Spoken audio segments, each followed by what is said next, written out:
Okay, selamat sejahtera murid. Hari ini kita pergi ke muka surat 88 tentang kesan pembuangan minyak masak terhadap alam sekitar.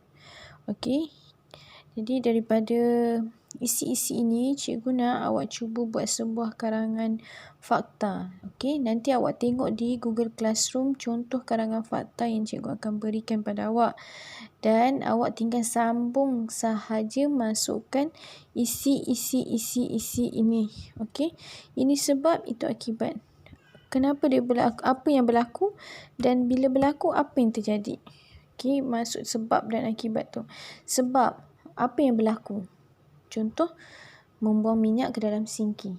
Bila dah buang minyak dalam sinki, akibat maksudnya dah buang, apa yang terjadi selepas tu. Okey. So, kita nak tengok dulu. Dia kata baca dan buat gambaran.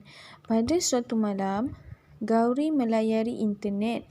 Dia ingin mencari maklumat tentang kesan pembuangan minyak masak terhadap alam. Gauri ditemani ibunya Puan Kamala. Okey.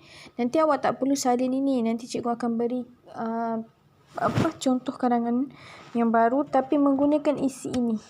Okey. Dan cikgu akan berikan di Google Classroom. Awak tinggal salin dan masukkan isi. Okey.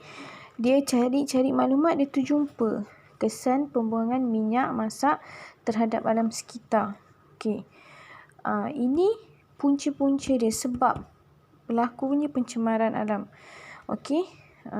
Menyebabkan kesan pembuangan minyak masak terhadap alam sekitar. Yang pertama ni, dia buat apa ni? Dia dah masak, lepas tu minyak dia tuang saja dalam sinki. Minyak ini kalau awak belajar sains, dia bersifat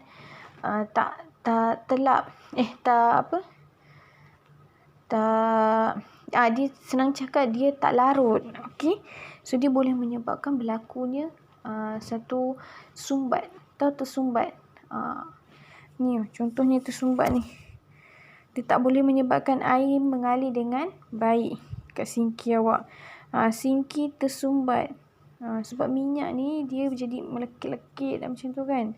Jadi dia menyebabkan air tak boleh mengalir dengan baik. Pertama ni dia kata apa? Menuang minyak masak ke dalam sinki. Apa akibat yang berlaku setelah buang minyak dalam sinki? Dia akan menyebabkan sinki tersumbat. Okey, kemudian yang kedua. Okey. Yang kedua, dia buang minyak dekat kawasan tanaman. Ada jenis minyak yang awak dah masak macam-macam benda dan dia menyebabkan tidak tulen lagi. Okey. Dia tak natural dan dia menyebabkan tak sesuai untuk tumbuhan. Jadi akan menyebabkan tumbuhan mati. Terutamanya minyak yang sedang panas. Bila awak tuang dekat pokok atau tumbuhan, dia akan jadi layu. Okey. Kemudian yang ketiga, dia buat apa ni? Menuang minyak ke dalam saliran air atau longkang. Bila awak buang dalam longkang, apa yang berlaku? Sama juga, saluran air akan tersumbat. Sama, tadi ni sinki, jadi ini saliran air. Aliran air pun boleh. Okey, kemudian dia kata dia buang minyak di kawasan sungai atau laut. Kalau buang minyak masak, minyak yang dah kotor kan, minyak masak yang dah kotor, yang dah tak guna tu, awak buang dekat dalam sungai, apa jadi pada haiwan ikan? Boleh menyebabkan ikan mati. Okey, dia suruh dua ni, dia suruh awak yang buat. Yang ni jawapan dia, aliran air tersumbat.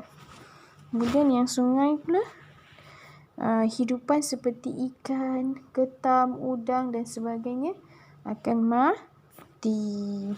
Okey, kemudian apa dia kata? Kini Gauri cuba mendapatkan maklumat tentang kesan pembuangan minyak masak terhadap laut dan hutan. Marilah kita bersama-sama dengan Gauri mencari maklumat tersebut dengan melayari internet. Dia suruh awak cari internet. Tapi tak apalah, cikgu tak suruh pun. Kalau awak nak cari lagi bagus supaya awak boleh tambah pengetahuan. Okey, so daripada isi-isi ni, cikgu nak awak buat karangan. Okey, so cikgu akan guide awak, cikgu akan pandu awak di Google Classroom penulisan dia. Okey. So nanti tengok di Google Classroom dia punya karangan untuk awak salin. Dan ada juga buat untuk Smart UPSR muka surat 25 yang tadi pun ada bagi tahu. Okey, sekian, terima kasih.